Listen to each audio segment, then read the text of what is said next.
Oklahoma is the land of second, third, and last chances. Who were the people that made it so? The Red River Institute of History, JohnJDwyer.com, me, Gwen Falconer Lippert, and our signature sponsor, Atwood's Stores, present Oklahoma Gold. Together with our Will Rogers Medallion-winning author-historian John J. Dwyer, we'll stitch the golden threads of Oklahoma history. It's Oklahoma Gold.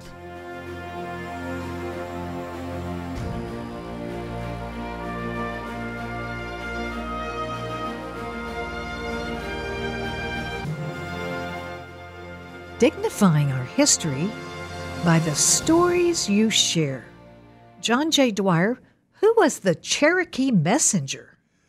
Well, Gwen, if the courts of Oklahoma history were to assemble their own company of founding fathers, or perhaps grandfathers, for the state, surely Samuel A. Worcester, 1798 to 1859, would stand in the front rank. His decades-long dedication to the Cherokees helped lift, strengthen, and grow them in an era when so many influences conspired to shatter them. The Cherokees' actions in turn impacted the whole of Indian Territory and eventually the state of Oklahoma and all of the United States, all much for the better. Samuel Worcester's life, stature, and deeds were so momentous, Gwen, that, as with a small group of others, we'll take 2 episodes to explore them. This is the first, in which we chronicle his early life and his service to the Cherokees in the southeastern U.S. before their Trail of Tears to modern-day Oklahoma. Next time, we'll cover his adventures here in early-day Indian Territory. The Vermont native hailed from a stalwart line of New England Puritans. They included numerous ministers and his namesake uncle, Reverend Samuel Austin, president of the University of Vermont, from which Worcester graduated in 1819. One of the most important contributors to Worcester's early life, Reverend Jeremiah Everarts, came from outside the family. That renowned missionary, social activist, and editor-publisher helped spark in his young protege a passion for marrying sturdy, reformed theological doctrines with the sacrifice for and humility toward others of Jesus. The combination proved unstoppable, and Worcester accomplished the rare feat of not only parlaying his advantages into great spiritual fruit, but catapulting beyond them into fields of service never attempted by his forebears. Following graduation from the Calvinistic bastion of Andover Theological Seminary, the future Yale University, believe it or not, then ordination and marriage to New Hampshire native Ann Orr, Worcester traveled with his young bride to the Cherokee mission field in Tennessee, where they served at Brainerd Station from 1825 to 1828. After those years of learning and ministerial seasoning, they moved to the Cherokee Nation's capital of Newachota, Georgia, to helm an American Board of Commissioners for Foreign Missions, or ABCFM, mission station. Here, Worcester's most famous works unfolded.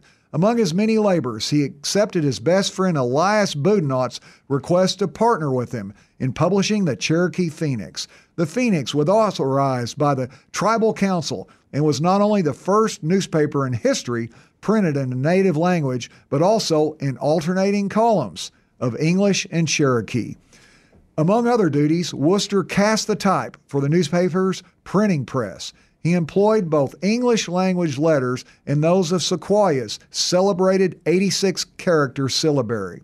The grand vision for the publication of Worcester and Boudinot, who, as you know, Gwen, has his own 2-part Oklahoma Gold sequence, included the following: helping teach the largely illiterate tribe to read in 2 languages, solidifying the loose Cherokee community, establishing and promoting a Cherokee nation, aiding Cherokee success in white-dominated America, and spreading and teaching the Christian gospel.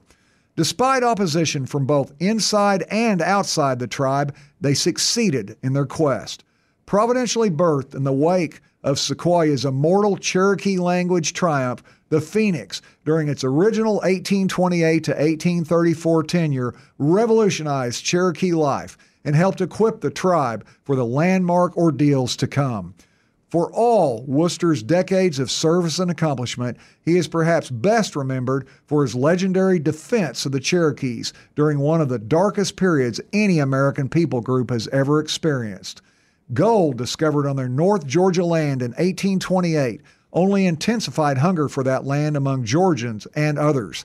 In early 1831, Georgia put into force a law requiring all whites residing on Cherokee lands to swear an oath of allegiance to the state. Worcester and other Christian-era missionaries, virtually alone, had stood up publicly to oppose the aims of Georgia, the Andrew Jackson presidential administration, and much of the American public to remove the natives west. They recognized the edict as aimed at scaring them off their ancient Cherokee lands. They refused to leave. Georgia threw Worcester and others in jail. He and fellow missionary Elijah Butler still refused to vacate after their release. More threats and more jailings followed. The gifted young Cherokee John Ridge recounted Samuel Worcester's brutal circumstances at the hands of Georgia militia and U.S. troops, quoting now, "These unoffending and guileless men were ignominiously received like felons.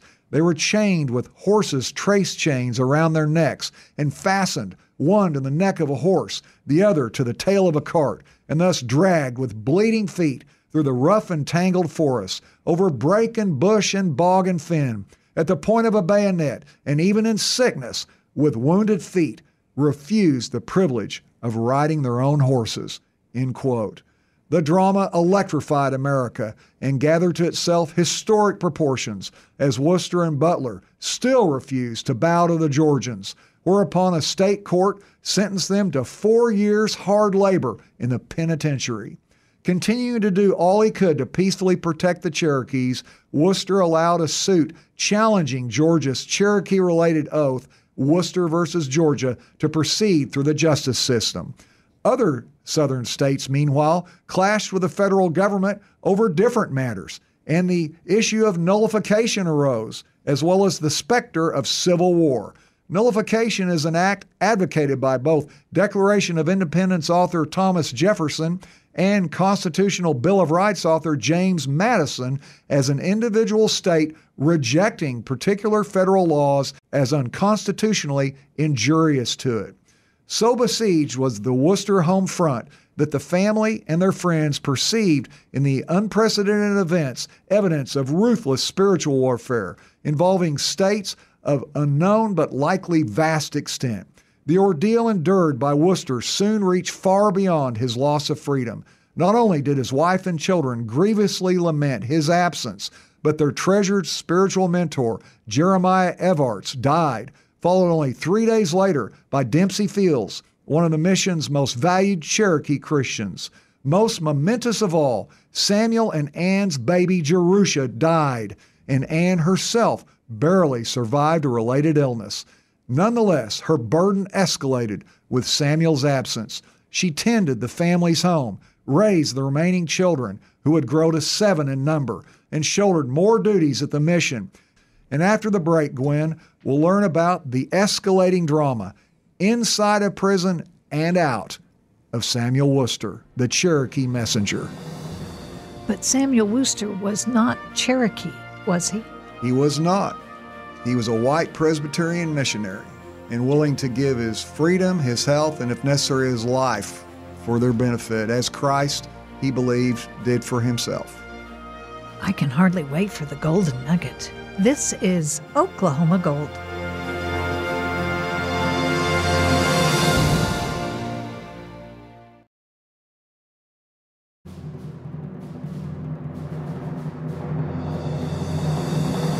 Dignifying our history as this story of the Cherokee Messenger continues. John J. Dwyer.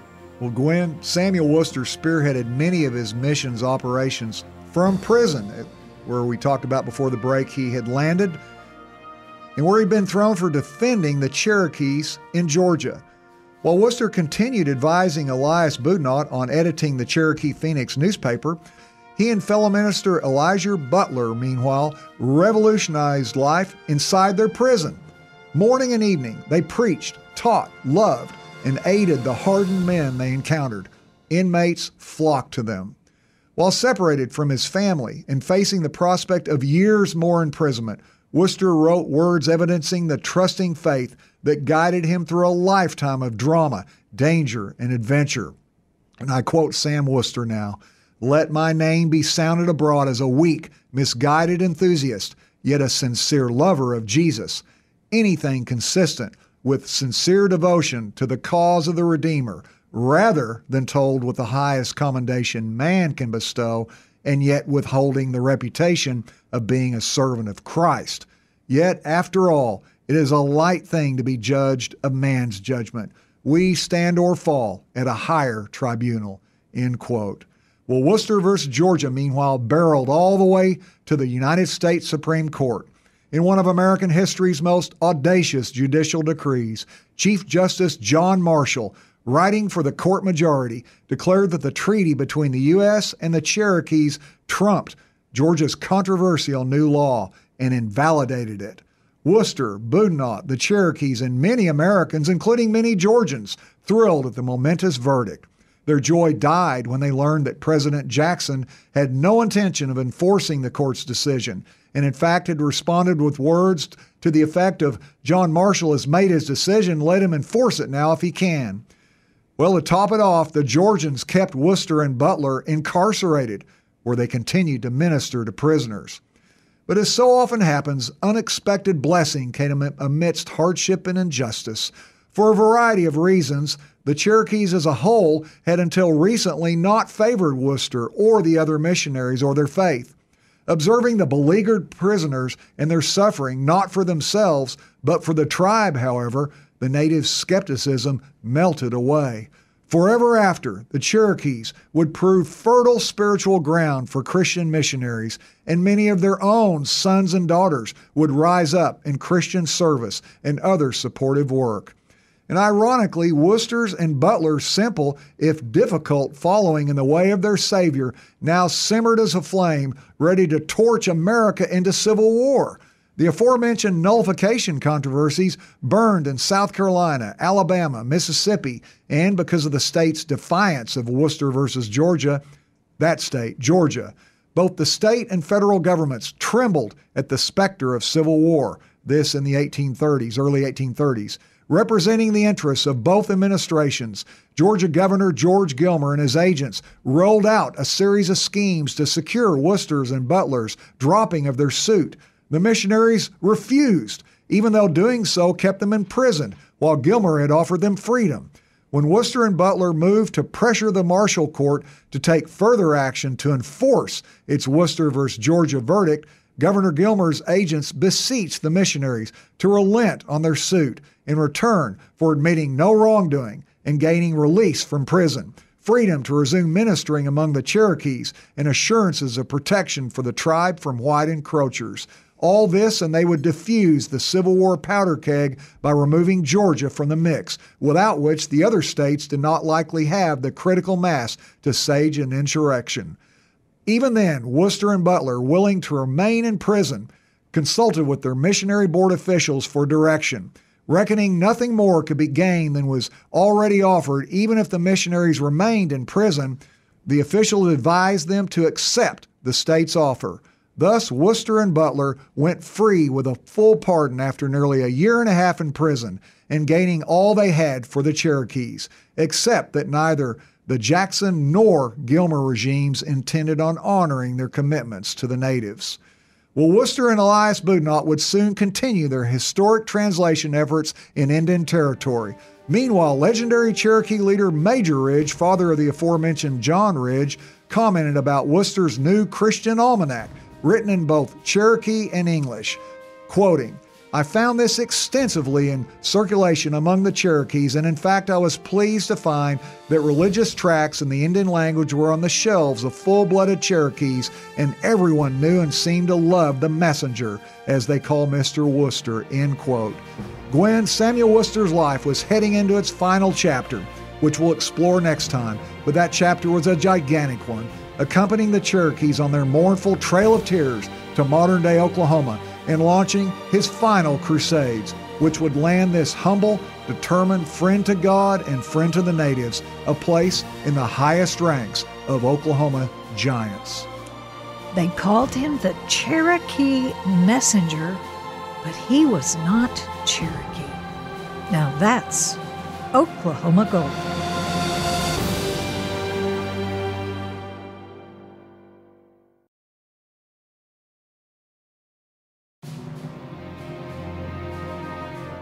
Oklahoma is the land of second, third, and last chances.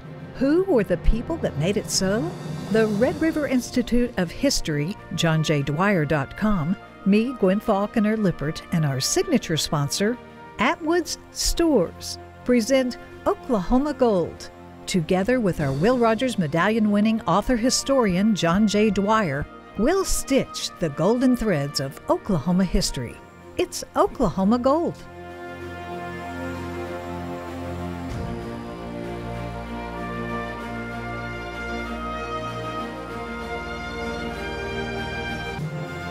Dignifying our history with the rest of the story. John J. Dwyer, the Cherokee Messenger continues? That's right, Gwen, and today we follow the memorable life of white Presbyterian missionary to the Cherokees, Samuel Worcester, Part 2, after his travel to Indian Territory, modern-day Oklahoma, in the 1830s, with the tribe on their Trail of Tears. Last time, you may remember, in Part 1, we explored the Vermont natives' historic efforts in launching the first native language newspaper in the Western Hemisphere, the Cherokee Phoenix, whose alternating columns printed in Cherokee and English helped educate, connect, and empower the tribe. We also discussed his pioneering translations of the New Testament, hymns, and other Christian literature into the Cherokee language, and his legendary sacrifice, including years of persecution and imprisonment on behalf of the Cherokees as he sought to defend their rights to life, liberty, and their property. Those selfless efforts, all the while proclaiming the saving gospel of Jesus Christ in word and deed to the traditionally non-Christian Cherokees, ultimately gained them a favorable verdict from the United States Supreme Court itself. In the face of President Andrew Jackson's refusal to enforce that ruling, the overwhelming of the tribe by the ravages of liquor being peddled to them by white whiskey merchants, and the Cherokees' subsequent migration westward in their multifaceted Trail of Tears, Worcester himself reluctantly turned that direction with his beloved wife Anne and their 5 children. But already the ordeal of multiple childbirths amidst frontier mission work in Spartan conditions amongst a developing people had conspired to sap Anne's physical health. She fell gravely ill on the journey. The wife of Worcester's close colleague, Cherokee Elias Boudinot, had died after giving birth to her 7th child. Cherokee Principal Chief John Ross's wife, meanwhile, died on the trail itself. Worcester biographer Althea Bass said it well, quote, "Sickness and suffering and hardship and separation and discouragement and fear, these are words that must fill the pages of any account of the emigration of the Cherokees. A broken nation must rebuild itself in the new country west of the Mississippi," end quote. Thus, Gwen, regardless of the pain and danger to himself and his family, Sam Worcester determined that he must go west with what had become his congregation. His unflagging love and sacrifice for them had gradually won him their love and trust, drawn many of them to a Christ they had previously resisted, and now they needed Worcester and Christ more than ever. And so in 1835, the Worcesters, including a weakened but surviving Anne, arrived in the Cherokee domain of the Indian Territory, modern-day northeast Oklahoma. Samuel served first at the Congregationalist denomination's Dwight Mission, then at the Presbyterian's Union Mission. Finally, the Worcesters moved to the Presbyterian Mission at the growing Cherokee cultural and political enclave of Park Hill in modern-day Cherokee County. Samuel found that the pestilence of strong alcohol and its purveyors had trailed the Cherokees and many other indigenous tribes all the way to Indian Territory. Indeed, that it had grown worse as the white whiskey peddlers preyed upon the disheartened natives, thrusting liquor at them, often in return for their few remaining possessions, as a temporary relief from their confusion and dejection.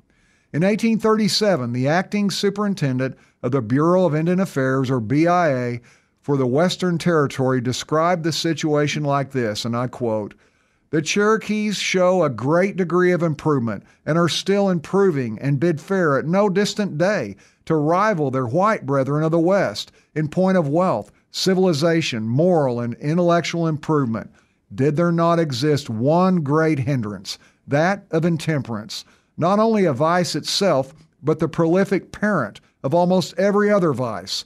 There are immense quantities of whiskey in the country, and being introduced daily, and unless the intercourse law is rigidly enforced, the evil of intemperance will spread its wide reign, and its effect will be ruinous to the morals of the natives and dangerous to the peace of the country. The Cherokees, more than any other tribe, are disposed to traffic in ardent spirits. That's the end of the quote from the BIA Superintendent for the West. It has been our shame in the eyes of other people, Worcester's Cherokee friend and leader Elias Boudinot declared, and it has planted the common opinion that the love of whiskey is a necessary trait of the Indian's character. Among us, it has been a wide-spreading evil. It has been an enemy to our national prosperity, industry, and intellectual improvement. We see this enemy of all good stalking forth in triumph, carrying desolation and misery into families and neighborhoods. That's the end of Boudinot's quote. Thus, Sam Worcester launched one of the greatest crusades of his generation. He championed a powerful movement called the Cherokee Temperance Society. After expanding to include children, the name changed to the Coldwater Army. As Worcester biographer Bass wrote, it urged Christian commitment among children as well as adults and opposed the devastating consumption of alcoholic beverages. Well, that BIA superintendent advocated military intervention against the colossal bootlegging scheme against the Cherokees, but Worcester wisely reckoned the outrage as a moral one, needful of a moral remedy. He marshaled every spiritual resource he could muster to confront the pestilence. He organized rousing events, wrote songs, poems, and tracts, and of course preached and ministered to the Cherokees' needs, felt and unfelt needs. We hereby solemnly pledge ourselves that we will never use, nor buy, nor sell, nor give, nor receive as a drink any whiskey, brandy, gin, rum, wine, fermented cider, strong beer, or any kind of intoxicating liquor, swore Coldwater Army members. One of the songs Worcester composed for them, set to the tune of Yankee Doodle, began thus: "See us children full of glee, marching with our banners. Drunkards we will never be, nor follow drunkards' manners. Come and join us, one and all. Hear our invitation. Come and fight King Alcohol, drive him from the nation. We will not fight with guns or swords, nor kill one son or daughter. Our weapons shall be pleasant words and cool, refreshing water." Well, alcoholism and the myriad problems flowing from it survived in the tribe to the present day, and no doubt will continue. Yet, as Worcester wrote in 1844 while witnessing the Temperance Society membership multiply into the thousands, including hundreds of whites and African Americans, and I quote now Sam Worcester, "It seems evident that the cause is gaining ground. It is acknowledged on all hands, I believe, that there is much less whiskey drinking than formerly." End quote. And after the break, Gwen, tragedy and triumph in Samuel Worcester's final years in Indian Territory, modern-day Oklahoma. This is Oklahoma Gold.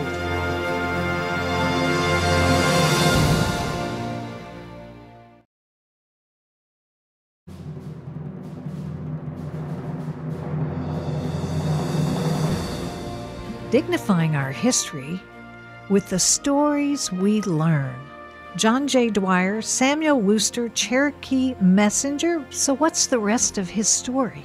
Well, glad you asked, because as he did through his life, as we head into the final years of that life in Indian Territory, upon the death of Anne, the love of his life, his wife that we talked about earlier, were already of fragile health from another difficult childbirth in 1840.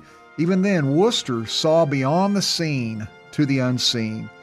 And he wrote, "I have much reason for gratitude. While I do not by any means feel that the loss which I and my children have sustained by the removal of my first companion is now or ever can be fully repaired, yet the Lord gave and the Lord hath taken away. Blessed be the name of the Lord." What an example. not just preaching, but living. Well, modern Christian leaders might learn from one of the keys to Worcester's deep and enduring impact on the Cherokees and other Americans. That was his refusal to grow enmeshed in the political conflicts around him. Few such battles in the 21st century United States rival the danger and brutality of those involving the Cherokees of Worcester's generation.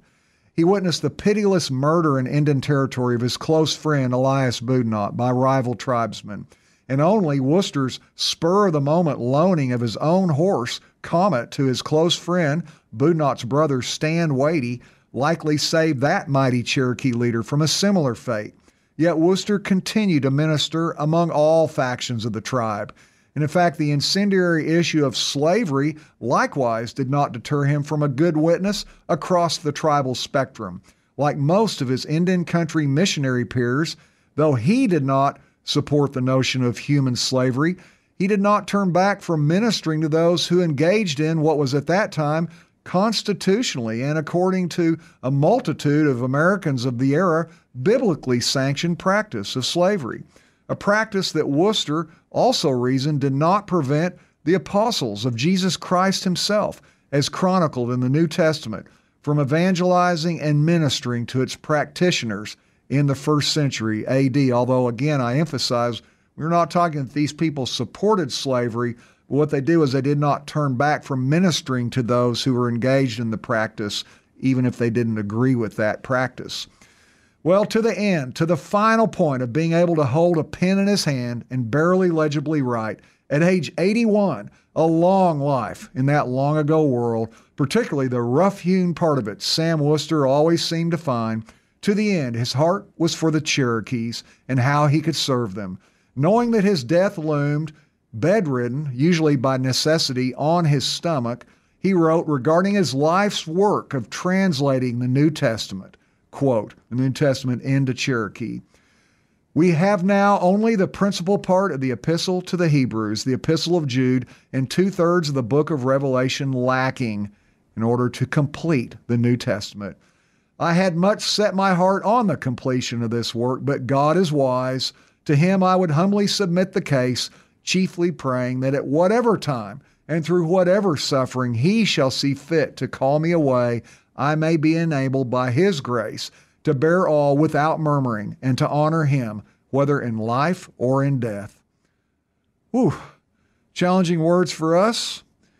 And he's saying that at the point of death, not just speculating like we in our health might. And for those of us who claim the name of Christ, pretty humbling, especially when you consider that according to a teeming multitude of witnesses, this man actually lived them. His final written words, scarcely legible, were to his missionary board back in New England on the eve of the great and terrible war between the states. He beseeched them to honor the request of the devout, good and great Stan Wadey, and to send Wadey and his community of Cherokees a Christian missionary, though that community owned many slaves, which the board strongly disapproved of. They owned them as communities throughout the 5 Indian republics of modern-day Oklahoma did. And upon his death in Indian Territory in 1859, Samuel Austin Worcester left a legacy in no way encompassed by, but perhaps glimpsed at, in the sobriquet bequeathed him by the Cherokees he loved so well, the Cherokee Messenger. And forward his message carried Gwen through his daughter Ann Eliza, who then became the lifelong female missionary to the Creeks, and herself first translated the New Testament into their language, through his granddaughter Alice Robertson, who counted President Theodore Roosevelt among her greatest admirers and who served as America's second Congresswoman.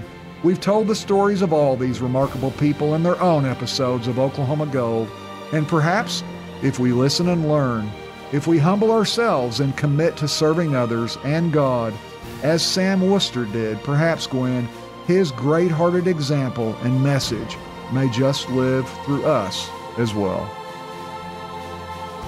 Now that's Oklahoma Gold.